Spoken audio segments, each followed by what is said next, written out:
మనకిప్పుడు ఇదొచ్చేసి ఏందంటే madam, total స్టూడెంట్స్‌కి ఏందంటే, ఇప్పుడు ఫర్ ఎగ్జాంపుల్ యూఎస్ఏ అనుకోండి, వీసా ఇంటర్వ్యూ కండక్ట్ జేస్తారు. హ్మ్. ఏది కాన్సులర్‌లో వీసా ఇంటర్వ్యూ ఉంటది. కాన్సులేట్‌లో కాన్సులర్ కండక్ట్ జేస్తారు వీసా ఇంటర్వ్యూ. హ్మ్.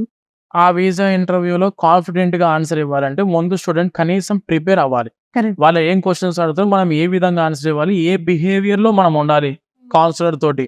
స్టార్టింగ్ వెళ్ళగానే మనం విష్ చేసిన దగ్గర నుంచి స్టార్ట్ చేసి, మన పాయింట్ ఆఫ్ డిస్కషన్, మన ఎజెండా యూఎస్ఏకి వెళ్ళడానికి ఎజెండా ఏంటి?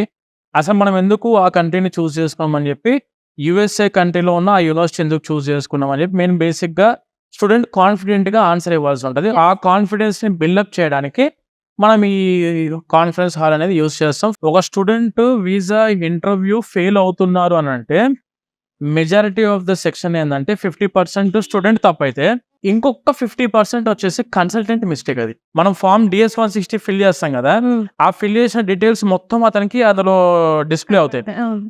అది బేస్ చేసుకునే స్టూడెంట్‌ని క్వెషన్స్ అడుగుతారు. 50% కన్సల్టెంట్ మిస్టేక్ ఎందులో వస్తదంటే, ఈ DS-160 ఫార్మ్ ఫిల్లింగ్‌లో ఉంటది.